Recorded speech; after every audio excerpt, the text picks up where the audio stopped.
And we are live. What is up, everybody? Aaron the dog back with part of a voice thanks to March Madness and with different co-hosts for the UFC podcast than usual for this week.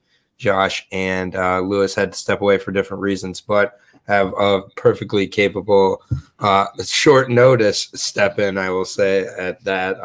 Let him know this morning. So apologize for that. Definitely try to give more notice than that. But my LFA, my PFL regional co-host, basically Lucky Locks. How you doing today? I'm doing well, man.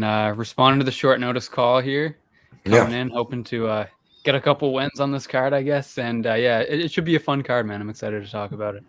Yeah, and definitely really appreciate it. And it's we've talked a few UFCs I think before, but we are kind of more used to talking about the regional together, and we are going to be talking about the LFA immediately following the show today. So we got, if you're live with us or joining separately, got about 17, 18 fights to talk about coming up here. So I guess we won't waste too much time. Let's go ahead and get into these fights. And let's get the breakdown started here. And gonna start at the bottom, obviously, and work our way to the top, starting at the featherweight division here. Luis Saldana making his third appearance inside the UFC, if you don't count the Contender Series, taking on Bruno Souza, former LFA featherweight champion. Definitely, a soft spot for us as the LFA, but I'll say this right off the bat. Bruno Souza, not a guy I've been the biggest believer on, I'll be honest. He did beat Javier Garcia for the featherweight title. I'm not denying that, but fight of Bruno Souza's that always sticks out for me definitely has to be the Mike Hamill fight, where Mike Hamill pretty much just kind of owned him for the entire fight, and then Souza turned his head, got some back of the head shots, and got out of there with a win. So definitely not how Luis Saldana is going to go about this fight, but something I bring up with Bruno Souza that, for me, makes it hard to kind of forget. But, he's done what he needs to do.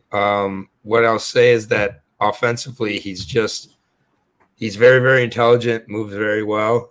He just doesn't offer a lot of threats. Defensively, he's very good. Trains with Chinzo, Lyoto, the Machida brothers. Fights like kind of a non-lethal version of them in a lot of ways. Defensively, he's very, very good. Offensively, I just have trouble kind of figuring out how he hurts his opponents besides with pace and movement, which I do think are things with Luis Saldana that can be exploited. Luis Saldana definitely starts very strong. The Austin Lingo fight, a good example of that for sure. But he fades. Even in the Andre Ewell fight, he really, really fades.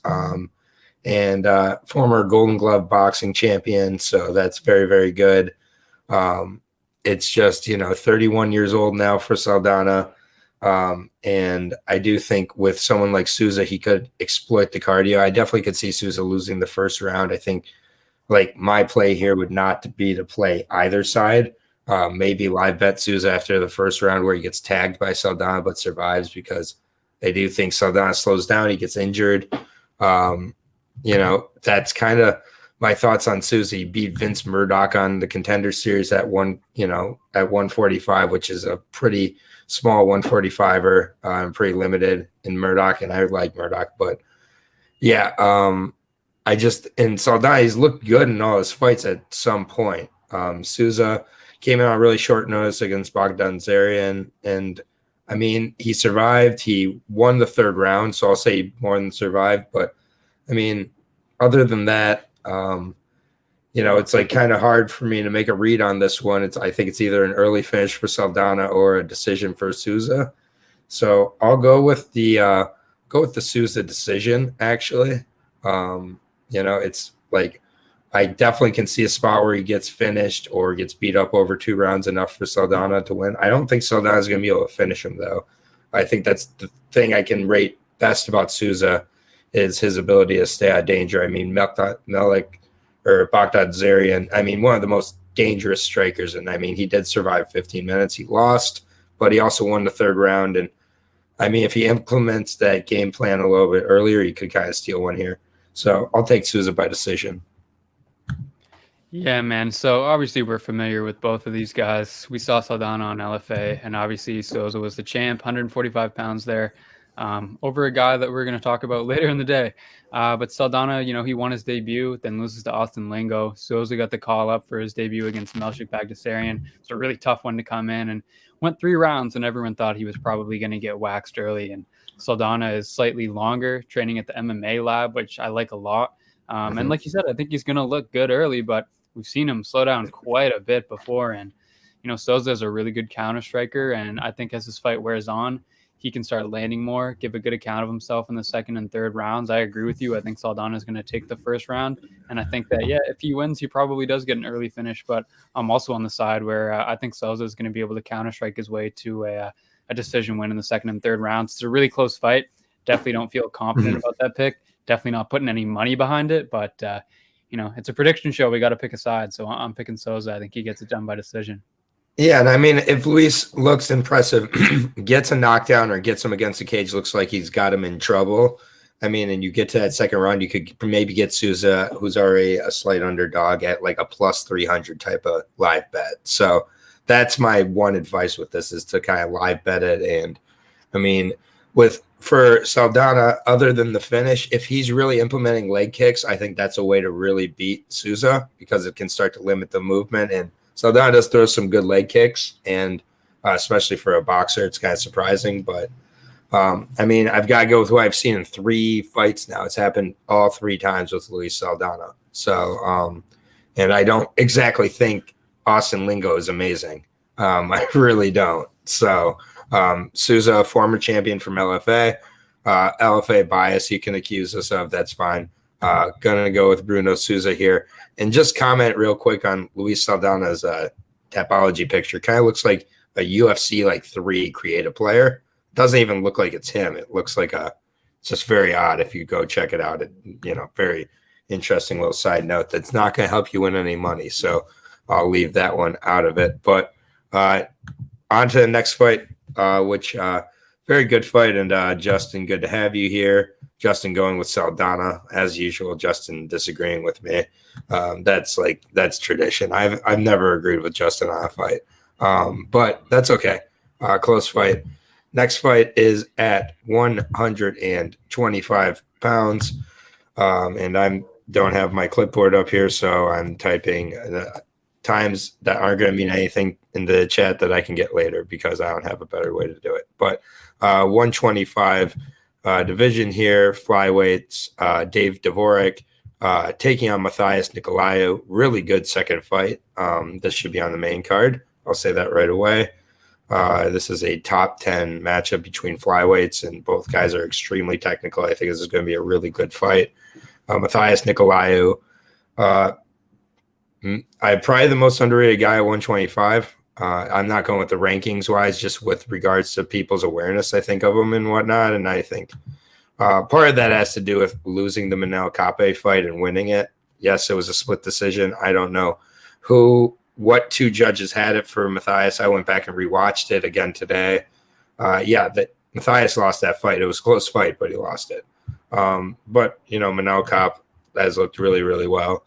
But Matthias, 17-2-1 officially, 21 years old, on a 4-fight win streak on Nova Union. He took on Tim Elliott in the next fight, did well enough. And we saw how good Tim Elliott looked in his last fight. So Tim Elliott's definitely not washed, and a win over Tim Elliott still holds some, value, I guess, in 2021 when he got it. Other than that, his other couple wins were with Future FC. So got cut from the UFC back in 2018 after 1 loss to Dustin Ortiz. So pretty rough go of it there, but got some wins over, some lower levels of competition maybe, but 10-3 and a 13-4. So, not bad at all. And he's solid everywhere. I mean, he's got surprising power. I think that he hasn't exactly shown as much lately. His grappling is very good. I'm pretty much making a description of both guys here. They really kind of match up pretty well with each other and have pretty similar skills. David Dvorak, the Undertaker, as he's known, or just Undertaker, not the, sorry. 20-3, another really good record. 29 years old, 16 straight wins for him. For the Czech Republic fighter, 5'5", but has the 2-inch reach advantage in this fight. Also very well-rounded so far in the UFC. He's taken down Bruno Souza, Espinosa, and then on short notice took on Juan Ronderos. And, he choked him out, rear naked choke with one arm. Definitely, made short work of someone who shouldn't have been in there with him, I guess. He was supposed to take on Julian Paiva in that fight, but that got scrapped.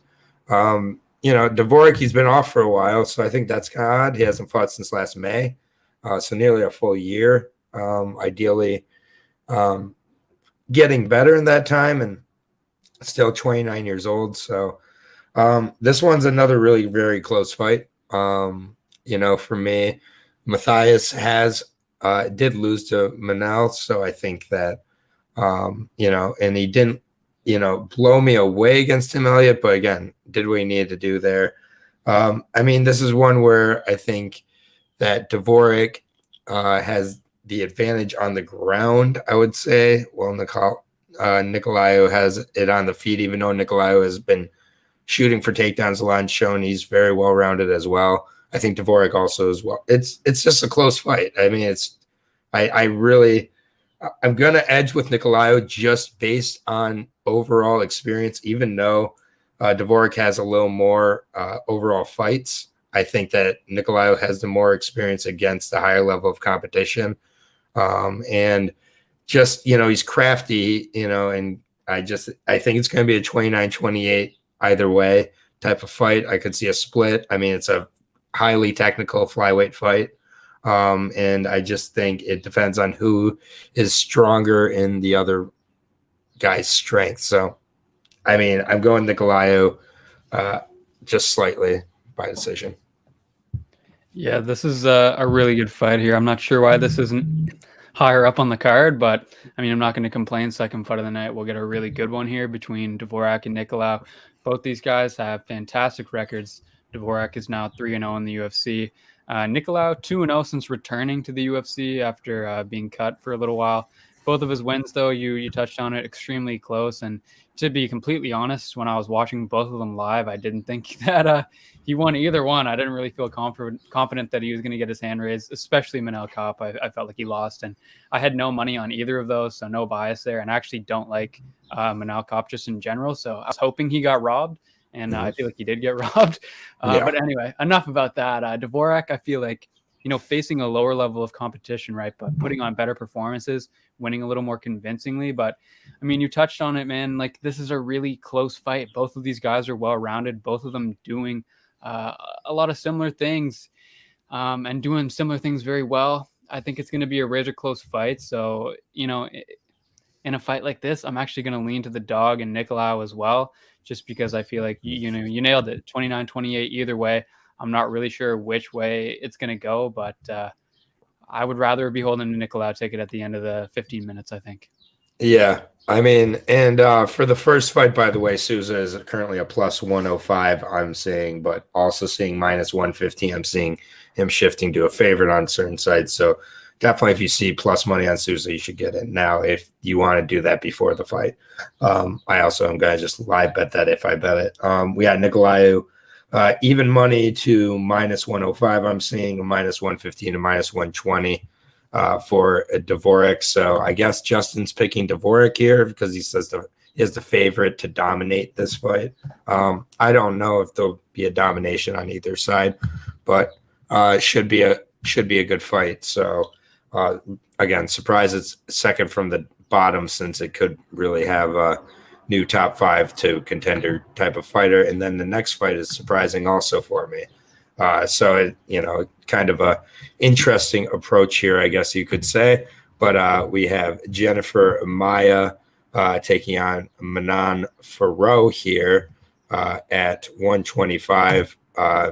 Jennifer Maia, also known as the girl who won one round off of Valentina Shevchenko in that title fight that one time, and then lost the rest of them. But she won a round, and also armbarred Joe Calderwood at the time, not Joanne Wood, who she now is, which we'll get to, who's in the co-main event while this fight's down here. But okay.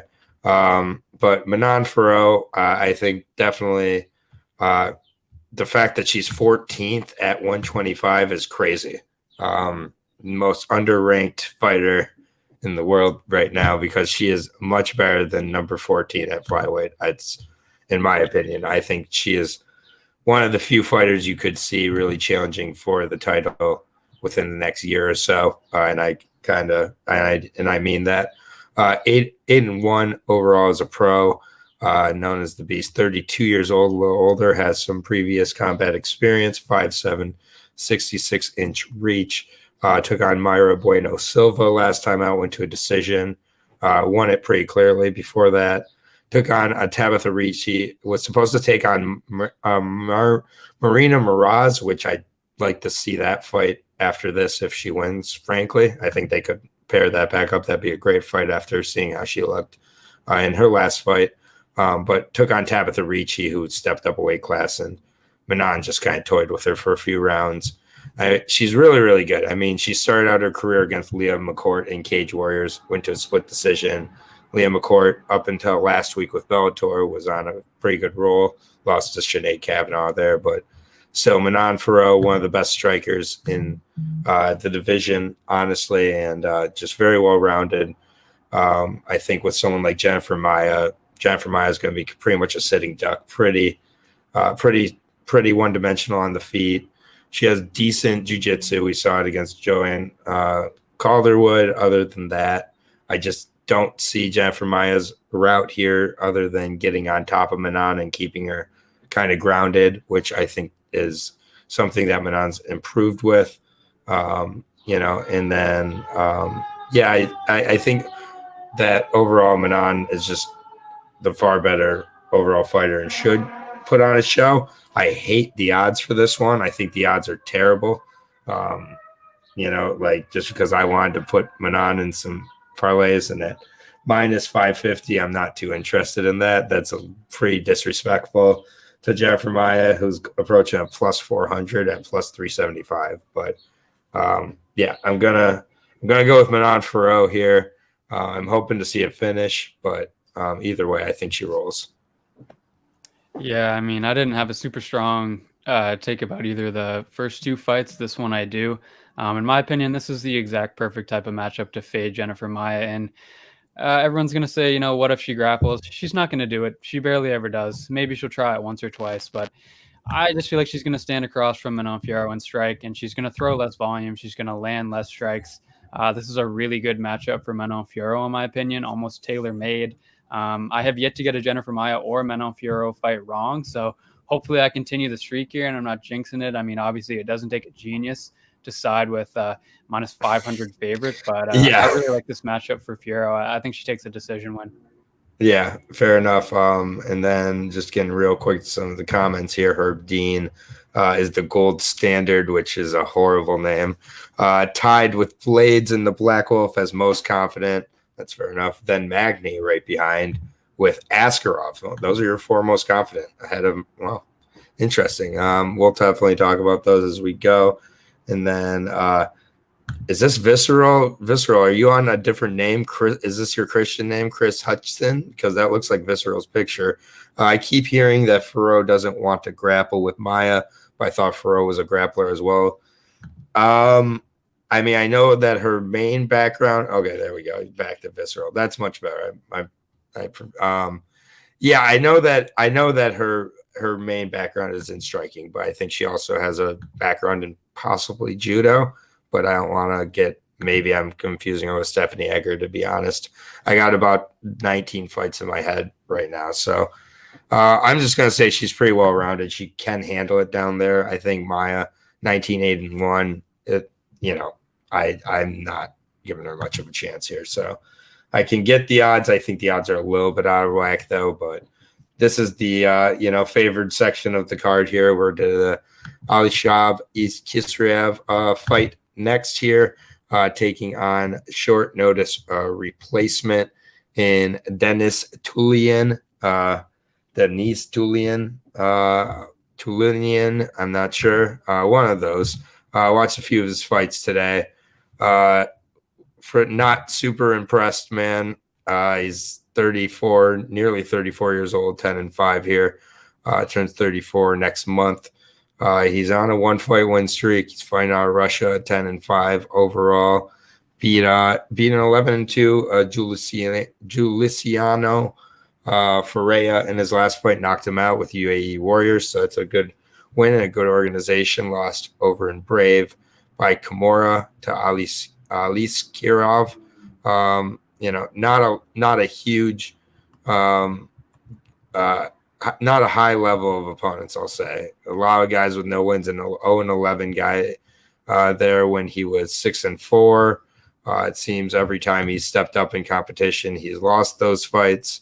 He's been submitted. He's been knocked out. He's got pretty much a 1-2 that he throws repeatedly, or he's kind of just standing there. Kisriev, also known as the Black Wolf, really was impressive over on the Contender Series, but that was back in September of 2020. He's been off for a little bit. He's been scheduled for 4 different fights that have fallen through, but he's 13-0. He's undefeated.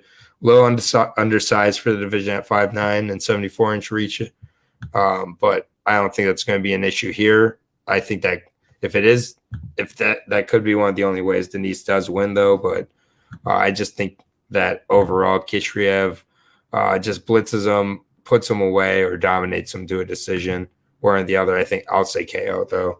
But it's a -600 to -800 favorite. So definitely not backing that with the 4 missed bouts and everything. And I want to see the goods. But I think as he moves up, I think the size could be an issue for him. I think he's a little small for the division. But it kind of reminds me of like a, just a real blitzing kind of fighter, like a less technical Albert Tumiev, maybe, like that kind of guy. So I think he can do well against this level of opponent for sure. Yeah, this is probably the matchup I looked into the least amount. Just not really that interested in betting it. I mean, I knew Kisriev was going to be a massive favorite. And I don't really disagree that much. We got the Black Wolf prospect from Dagestan, won on Dana White's Contender Series about a year and a half ago. Finally, just now getting into the UFC cage for the first time, and draws a short notice opponent here in his debut. I'm going to be pretty brief, man. I think Kisriev gets him down and mauls him, probably gets a finish. I don't really have too much else to add to that one. I think you basically covered it. Yeah, I mean, and odds agree. So like I said, there's not much more to say. We will move on to the next fight of the night. Those are the 2 juiced favorites, and we're right back to a super, super close fight here. Danan Batjiri taking on Chris Gutierrez. Very good fight here at 135 pounds. I'm really looking forward to this one quite a bit.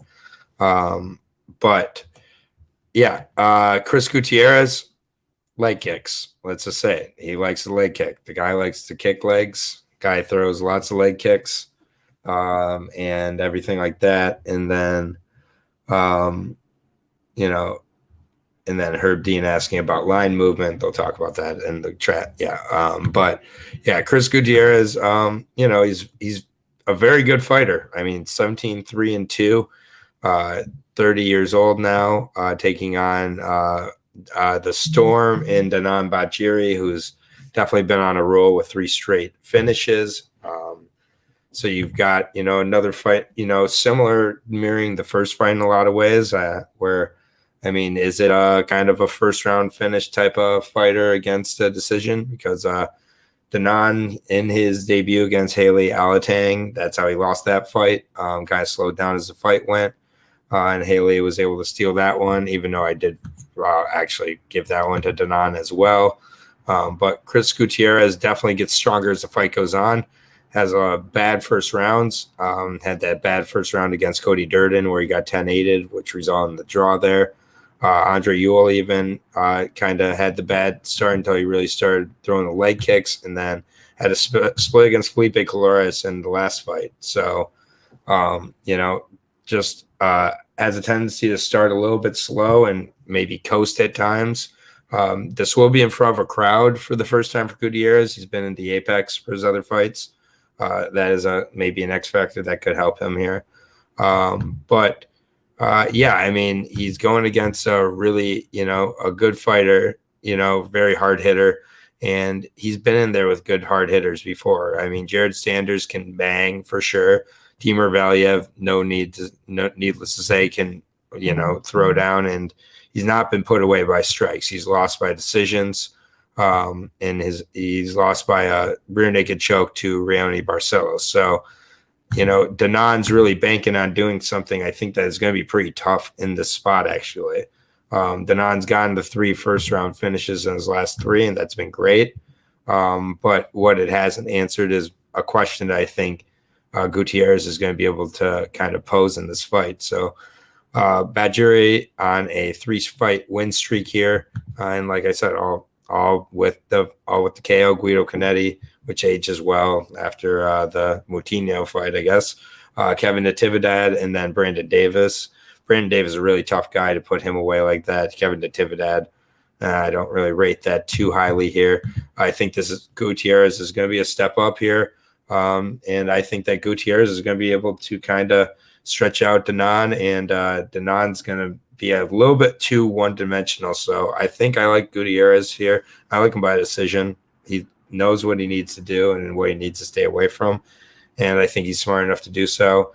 And until Danon kind of goes that full 15 and shows me he can do that and put that together, I think this is a tough test to do it against. So I think matchup-wise, I like Gutierrez. Yeah, this is going to be 2 guys coming in with a ton of momentum. I'm going to give you the obligatory leg kick comment about Gutierrez. He has good leg kicks. And now I'm going to give you the obligatory punching power comment about Dana Bakare. He hits really hard. KO'd 3 straight opponents now. I'm actually on the other side here. I think Dana is going to have the fight IQ to close the distance. I think he's going to be able to get inside, and I think that's going to kind of eliminate a lot of the danger and power from the kicks of Gutierrez. And I think that puts Dana in a great position to do what he wants to do, which is slip punches and crack the chin. And I kind of think that's what happens here. I'm not putting any money behind this. There's just other spots that I like better. But if I got to pick a side here, I like Dana to win via KO. Okay. Yeah. So this is the classic split here of the decision for Gutierrez versus the KO for Danon. I'm really excited to see this one. And, if I'm picking what I prefer, I'd prefer you to be right here. Because I really would find that pretty exciting. So 2 30-year-old guys here. This is a huge fight for both guys in this division at this point. So it should be very interesting. Back to the women's flyweight division here. This fight not quite as interesting, I'll be honest. Carol Rosa, I think she's good. I kind of want to see her against some legit kind of current competition that's not like on their way out. And she's in another fight here against Sarah McMahon,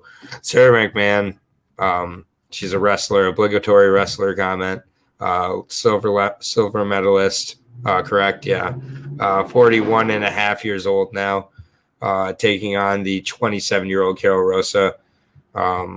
With McMahon, she's good at wrestling and staying on top of you and not very good at anything else. Like, that's pretty much what she's good at. Carol Rosa, she's well-rounded. Has got good hips for takedown defense for sure. Likes to keep the fight on the feet for the most part. 6 straight wins for her coming into this 15-3 overall. But besides Jocelyn Edwards, wins against, Vanessa Mello, Betch Correa in her final fight, Laura Procopio, it was a split. Tamiris Vidal, our girl from LFA back in the day, she arm triangled her. So that's, something, I guess. Carol Rosa, she's pretty good everywhere, tends to go to decision. I think that on the feet, she should be able to kind of just have such a speed and technical advantage. She just beats up Sarah McMahon. McMahon's gonna have to lay on her for 3 rounds to win. Otherwise, Carol Rosa takes it. I guess I'll take Carol Rosa.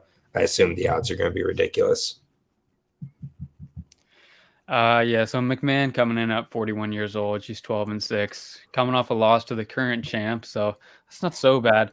I think she's going to start this fight very strong as usual, but I do think that a win for Sarah McMahon is probably going to need to see her being able to ground Carol Rosa for 3 rounds. And at 41 years old, I don't really know if she has the gas tank or really the will to do that. Rosa looks like a great prospect at 15-3. She's undefeated so far in the UFC and has good names on the regional resume as well, like you touched on. 2 of her 3 losses have come via submission, so I think that's something to think about, because I do feel like McMahon is going to be able to get her down at some point here, but I just don't really see Sarah McMahon subbing her, and I think Rosa's the better fighter. I think that she starts to take over the longer that this fight goes, but I'd be lying if I told you I didn't think that McMahon was going to have some success early in this one. It's just going to be about whether or not she can sustain it. And in my opinion, I don't think that she can. I think that Rosa's going to take over and probably win by a late finish or a decision. Yeah, I see another split decision possible with Carol Rosa here, or Rosa, sorry, Carol Rosa. She's a minus 240 favorite, and I just don't like that at all. Plus 185 on Sarah McMahon. It's not like that sells me either. I just am going to pass on this fight from a betting perspective, but yeah, going to go with Rosa here. Move on, and maybe eventually she can fight someone who's not possibly retiring after they finish the fight. Next fight here, fight that I believe Herb Dean is the gold standard mentioned was one of his most confident in Neil Magny, taking on Max Payne Griffin. This fight is, okay, I guess. Max Griffin, he's been on a little bit of a roll lately, so I will give him that. Coming into the UFC, I didn't rate him too highly, and I didn't expect him to really have too good of a career. And he's on a 3-fight win streak now, 36 years old, which is surprising. But put away Kanan Song. I remember I was on Kanan Song in that fight with punches, got the elbow ear injury to Ramiz Rahamaj, but I think he was on his way to winning that regardless. And then decision over Carlos Condit in his last fight. He's looked pretty good since dropping those 2 at Alex Morono and Alex Oliveira. Very good straight punches, good power from him overall. Doesn't tend to throw a lot of variety on the feet. Good defensive wrestler. Offensively, doesn't use it quite as much, but yeah, I mean, Max is good. Neil, we know kind of Neil's crafty, good movement, good cardio, all the above. Will throw kind of a more variety on the feet. Doesn't have the power that Max has, but defensively usually is pretty good at avoiding the power shots and everything. I think that, Neil Magny should be able to just kind of, take advantage of kind of the weaknesses of Max here. The reach advantage should be pretty large on the feet. And I think grappling wise, Magny should be good as well. So Neil Magny by decision, it's kind of like a Caitlin Chikagian decision bet. It's what I suggest you doing with Neil Magny. So I think Neil Magny takes the decision. The odds are getting a little bit out of line, but still I can understand Neil Magny being the favorite where he's at, minus 240. Yeah, so Magny will be the bigger guy here in both the height and the reach. Griffin is coming in, slightly older guy on 3 straight wins, has been looking pretty good. And I think that these guys are similar fighters in some ways. Competition-wise, I think that Magny is just routinely in the cage with better fighters than Max Griffin more often than not. Just beat Jeff Neal, dropped a decision to Chiesa a year ago. That's a good opponent. Had a win over Legion Liang a few fights back. And don't get me wrong, man, Griffin's on a good roll right now, but he didn't beat anybody I don't think Magny would beat too. And I think that this matchup is To be honest, a step up for Griffin, as slight as it may be, and a step down for Magny, as slight as that may be as well. I think it's a competitive fight, and I'm going to agree with you that Magny takes a decision in this one. Yep. Yeah, I think that Magny by decision, and Justin, this is one of your most succinct comments ever. Magny by decision this weekend. Paul Craig by sub, no brainer bet. Exactly. We were on the. I was talking with Lewis of Norton MMA, and he was mentioning how a bunch of his friends did the Patty, Craig, and Aspinall sub parlay, and so that must have paid off pretty nicely for them, especially since I just did the Aspinall sub play at plus 600, and that paid off well enough where he got a straight arm bar on a 40-fight veteran. Crazy. Tom Aspinall is so good. But we're not talking about Tom Aspinall because he is not fighting in the next fight, but this is my fight of the night. I think this is going to be a really fascinating fight. I'm super excited for this one. Slava Claus season is back in session. Vladislav Borshchev taking on Mark Diakase, bone crusher here. I think this is going to be a really great fight, regardless of how it goes. And I think there are a couple ways it could. Slava Claus, I'll be breaking down first here. Only 6-1, but obviously has a ton of boxing K1 experience as well. One loss coming to William Starks, our boy, or used to be our boy until he blew it against Kloskio by split decision. That wasn't a split decision. He lost that fight. There's scary spots in Slava fights, but he comes back and he wins. Kenley St. Louis dropped him badly with a strike. I mean, that was not a takedown and like near sub or something. It was a drop by a guy who in Kenley, who is 3-3 at the time, but Slava, really good composure, came back and won that fight. Chris Duncan got him down, good composure, came back and won that fight. And then Dakota Bush, just an absolute decimation of Dakota Bush, former LFA champion too.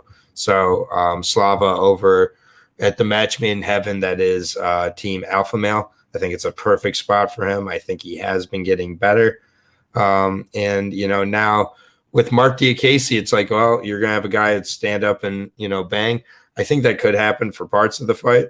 But I do think Mark Diakase has shown he goes to the grappling and the wrestling much more. And I do think that would be the smarter route to victory. The last fight for Mark Diakase, very, very disappointing against Rafael Alves. Got rocked by that knee and then put into that guillotine. Obviously, the guillotine aspect, not something he's got to worry about with Slava here, but I'm a little bit concerned with the amount of damage he's taken in his career in some of these fights and just his overall durability. Coming into this fight, 2 straight losses. The Rafael Fiziev fight, was a really good, it was fight of the night, but Rafael Fiziev won 30-27 in that fight. So what I'm hoping to see on Mark is a well-rounded performance and see him go to the takedowns at points. If he just sticks to the feet, Slava's going to win this fight all day long, and it's not going to be close. And just judging from Mark Diakase, his overall chin, I'm a little worried about it. I think Slava's going to catch it. I think Slava's going to put him away. I got Slava by KO. Yeah, this fight should be really fun. Diakase, you touched on it. He's coming in 2 straight losses here. Actually, slightly younger than Slava.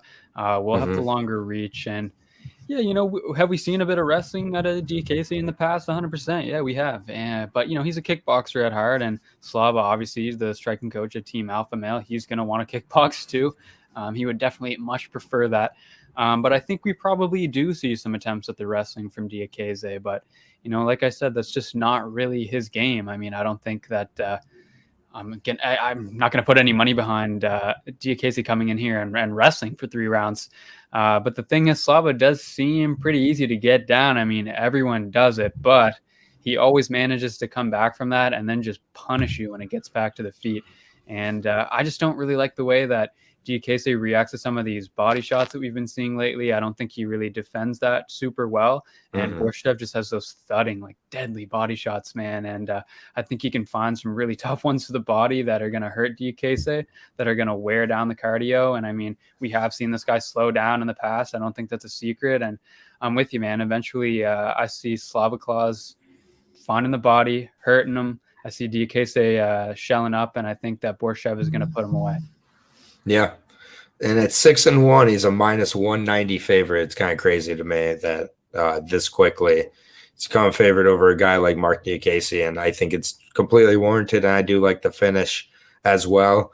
I just think that Dvorak's not going to be able to wrestle for 15 minutes either, nor is that going to be his game plan. I think he's shown in the past he's willing to stand and trade. And yes, by all means, he can catch Slava and put him away, of course. But plus 160, I think it's the price is still good with Slava there, and I do like Slava. I think that Dvorak not being on the London card and being put in Columbus, Ohio, that's got to be a little bit of a sign of the overall promotion's kind of confidence in you also. So we'll see, but should be a good fight.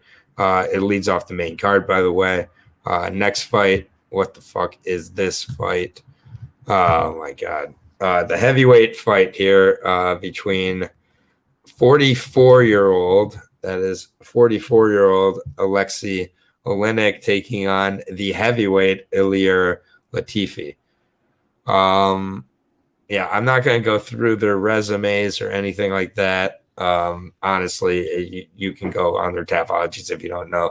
And yeah, you beat me to a visceral. This is what's known as the steak fight here. This is where you go cook your food, get your drinks, watch from the kitchen, and in case something happens, run in and get to see the scarf hold or the knockout by Ilir Latifi. Otherwise, it's 15 minutes of hard breathing, hugging, and labored. Hopefully the fence doesn't break.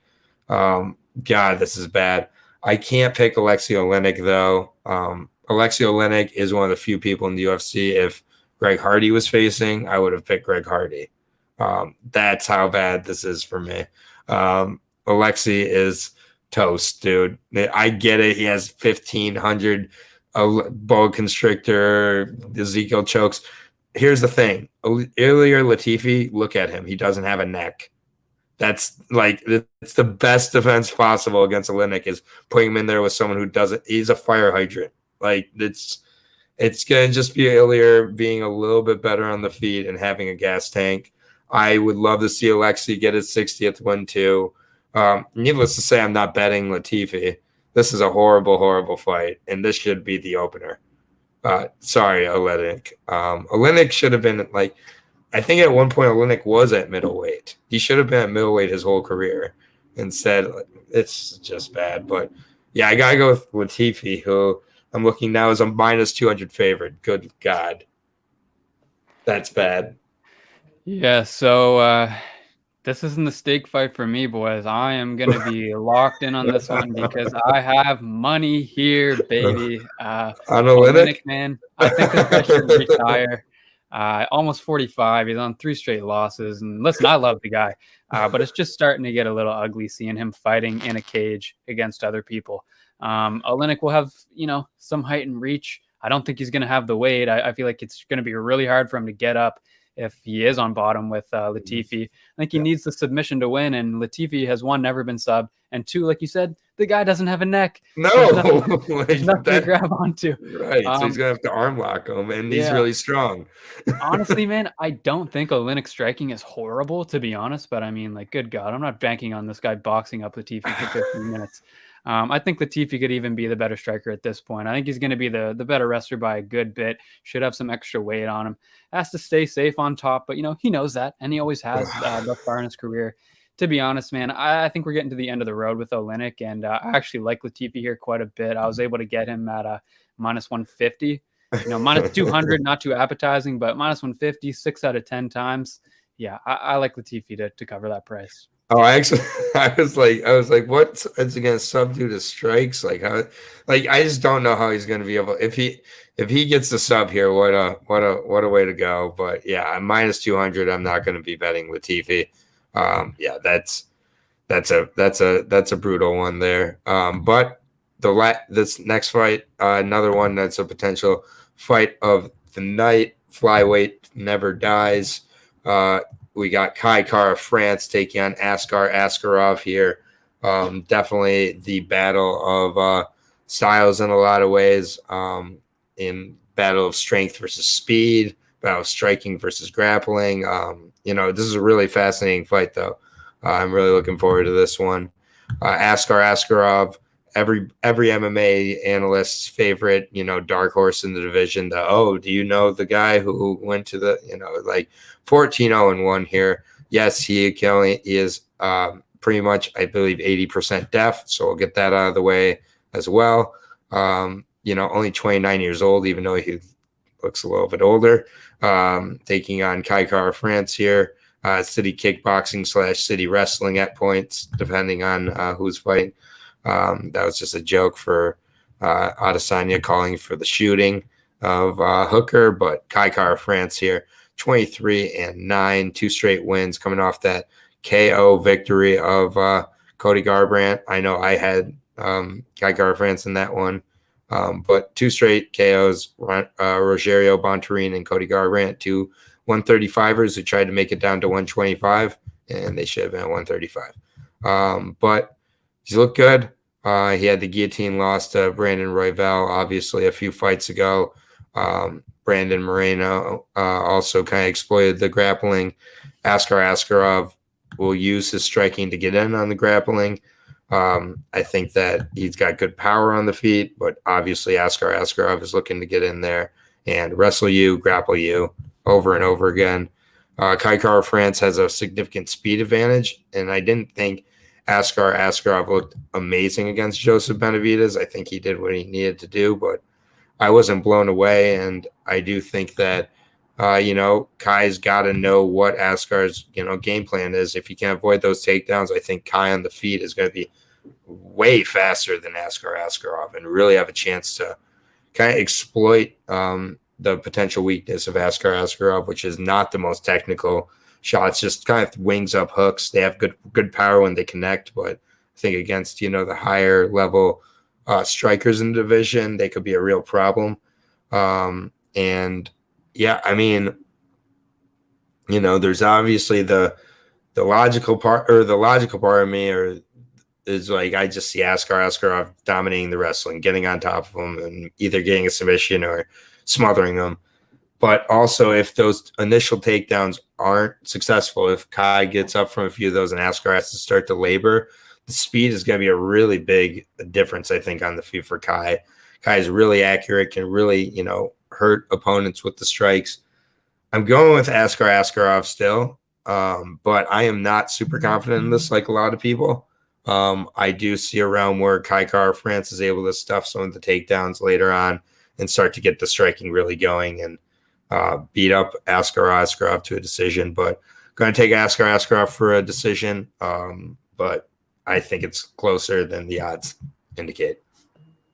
Yeah, so the first thing I'm going to say is, how is this not the co-main, man? This is a great fight. Well, Joanne Wood. I know. We'll get there. But don't worry. Undefeated, obviously with that one draw, looking to secure the number 1 contender spot here. And I think that there are probably 2 ways this fight is going to go, and I don't really think it's a secret. I mean, Kai Kara France, I think, needs to get the knockout, and in my opinion, Askarov just needs to not get knocked out. If he doesn't get finished, I just don't see him losing this fight. I don't think Kai Kara France can win a decision. I'm really not high on this guy at all, to be completely honest. I don't think he's that good. He was talked about as a guy that KOs everyone. I remember we were 6 fight deep into his UFC career. He hadn't knocked anybody out. People are saying, don't blink. And I'm saying, or what? I'm going to miss a 15-minute decision against Tyson Nam.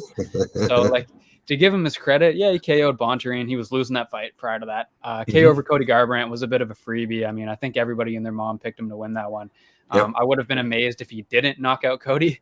And then we have Askarov, who is, ACA champ, drew Brandon Moreno, former champion, beat Alex Pantoja, out wrestled Joe Benavidez. And I just think if Askarov gets him down, he's gonna show the levels in wrestling here and gets Kai Kara France out of the title picture.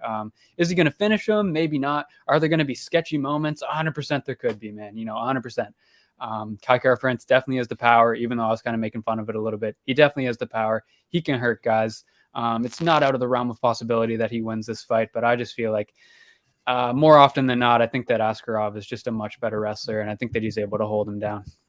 Yeah, so you think minus 400, favorite plus 300 on Kai Kara-France. You think that's about after? You think that's a little bit heavy towards Askarov? Yeah, I mean, I'm not lining up to play him minus 400 like it's straight or anything like that. Of course. I feel confident that Askarov wins. I don't love the line. I was able to get it a little bit earlier.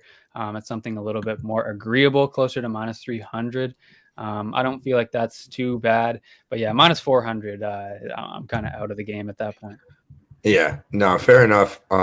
Yeah, so that is not our co-main. That's not even a featured third fight. That is the fourth fight, basically middle of the main card.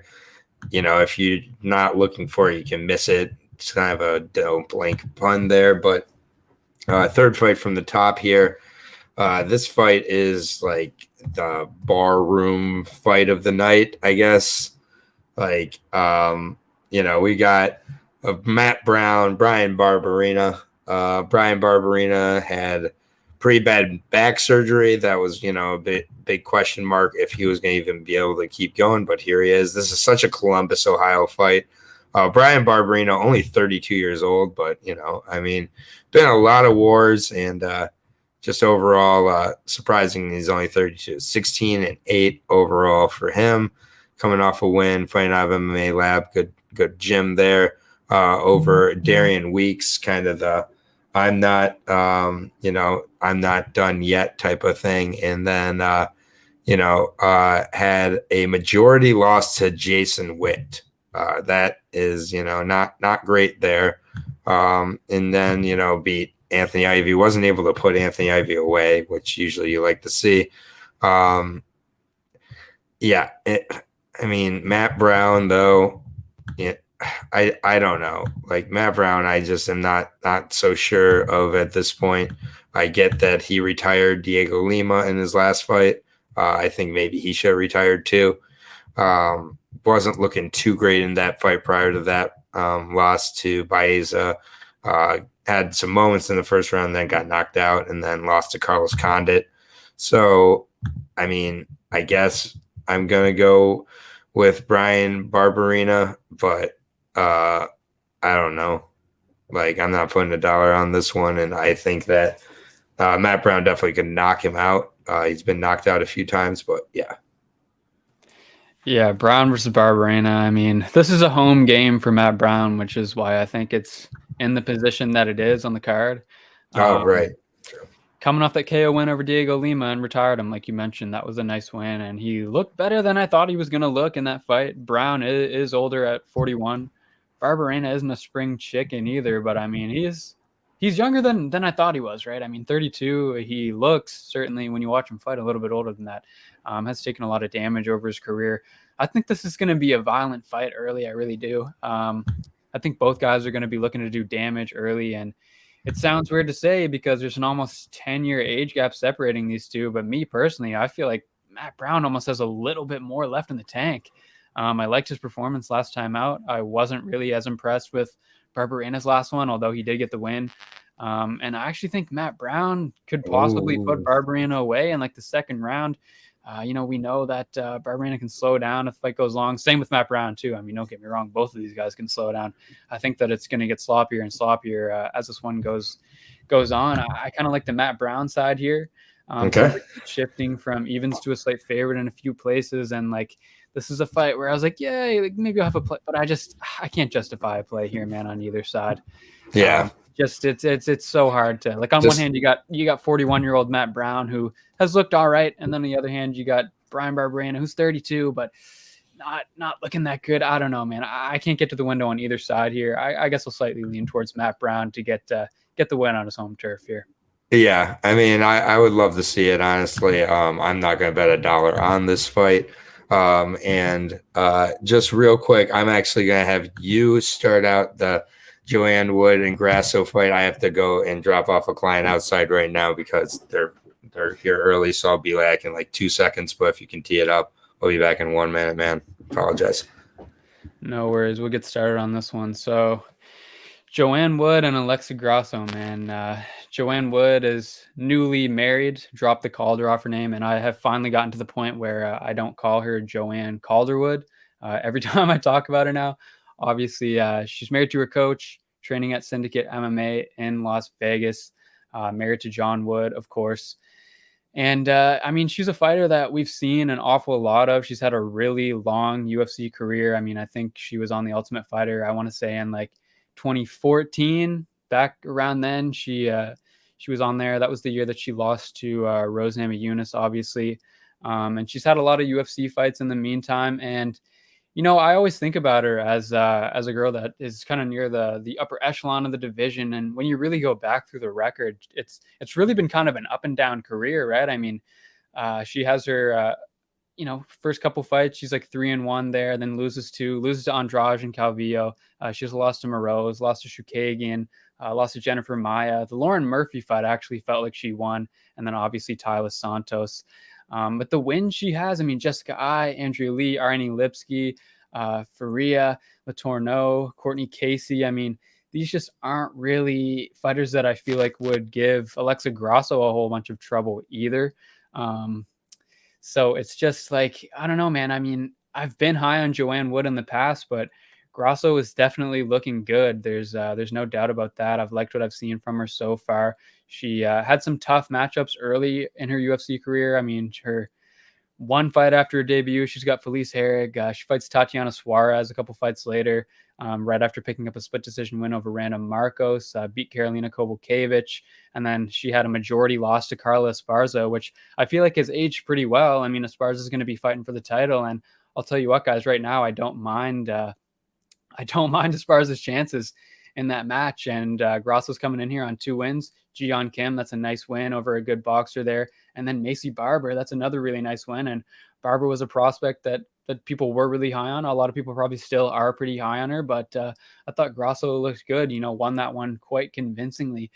So JoJo's coming in here on a 2-fight slide, and she's 1-3 over the last 2 years.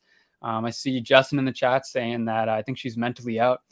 And honestly, man, I kind of agree with you there. I think that we're seeing the drive to kind of be the best is slowly fading a little bit. She's kind of moving on to the next stage in her life, in my opinion. She's gotten married, took that fight against Tyler Santos like super close after she got married, which was very surprising.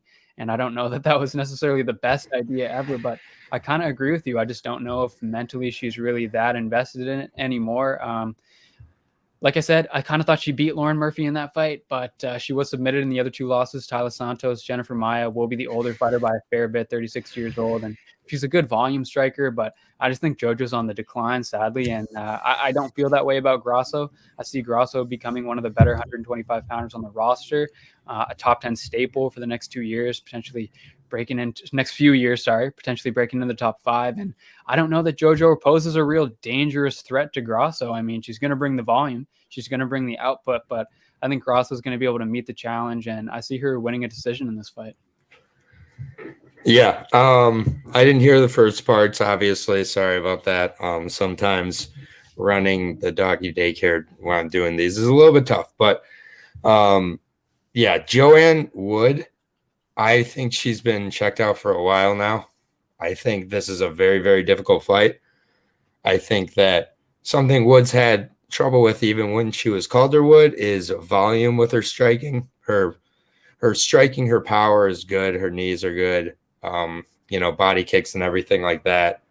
I just think Grasso, the move up to 125 has made a lot of sense to me. I think that she's looked really good so far. The Macy Barber fight I was really impressed with, and I just think Grasso's on the incline right now and decline for Wood. I wouldn't be surprised if Wood leaves her gloves in the cage after this one. I just don't see much left in the tank for her. I think Grasso completely outworks her to a decision. So I think it's pretty cut and dry. Grasso is a minus 240 favorite. I think that's totally reasonable and parlayable. Yeah, get it by decision. You can shave it down a little bit, but plus 200 on Wood, no way. So Apologize for leaving you there, man. All good. But all right.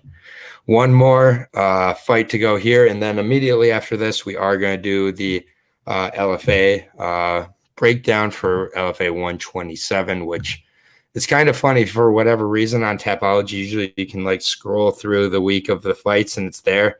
You have to go to the Fight Finder to find the LFA this week. They don't have it like with the Challenger Series on the little scroll thing. So just, kind of funny Tapology. Note there, but we got the main event now. This is Chris Dawkis versus Curtis Blaydes.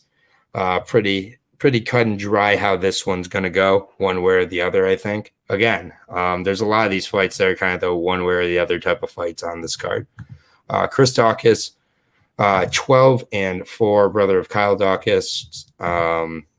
He's got the knockout of Shamil Abdurakhimov in his last fight. Or 2 fights ago, I should say. He got knocked out by Derek Lewis in his last fight, where he was the favorite over Derek Lewis. But with the Shamil fight, that's the fight I kind of wanted to talk about first. I was at that fight live. Definitely, Shamil won the first round, outstruck him in the first round, which is, something that you don't say too often about Shamil. But then Chris Dawkis came back, caught him, and, at the end of the first round, I guess he didn't. I wouldn't say he won it because Dawkins did catch him at the end of the first round, but up until then, he was outstriking him. And that's kind of concerning. I don't rate Abdurakhimov, even though he's still in the top 15. I don't know if you saw the latest rankings, but Shamil Abdurakhimov has gone down 1 spot since his loss to Popovich. So, oh my God, the heavyweight division. But Chris Dawkis, right away, size is a huge issue. He should be at 205, I believe. I think he definitely is not a legit, heavyweight. His advantage there is going to be speed. He does have good power with his shots as well, of course. And Curtis Blaydes, when he struggles to get takedowns, he really struggles overall. Struggled to get takedowns against Junior Dos Santos and had to knock him out on the feet. I think if that kind of scenario starts to play out against Dawkis, I think Dawkis could really start to give him trouble as this fight goes on. I think that Blaydes could start to tire if he kind of overexerts himself early on. I don't think Dawkis is this easy fight everybody thinks it is for Blaydes here, where it's just like, Blaydes, takedown. He's too small. It could be that. I'm just, I guess, playing the devil's advocate here because I'm not crazy about playing Blaydes at -400.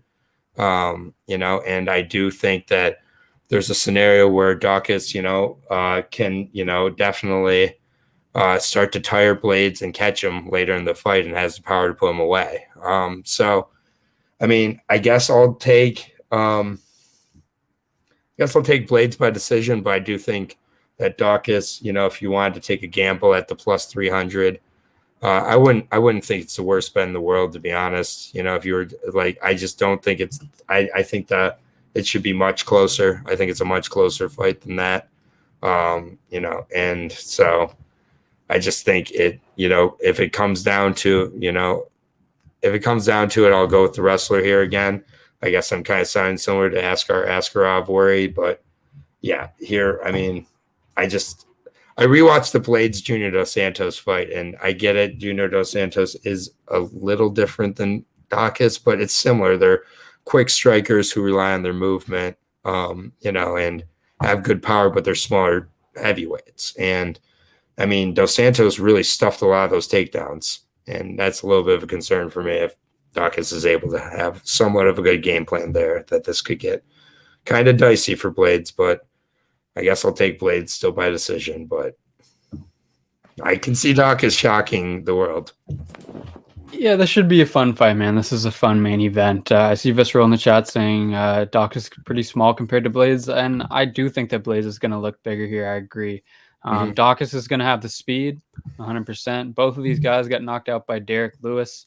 The difference is, if you were just to tell me who do you think is going to win, we're booking Blaydes versus Lewis again. I'm going to pick Curtis Blaydes again. Dawkis, I don't think so. Dawkis just isn't clean enough striking for me to think that he'd win that rematch. Dawkis is quick. He's got power. He has hand speed.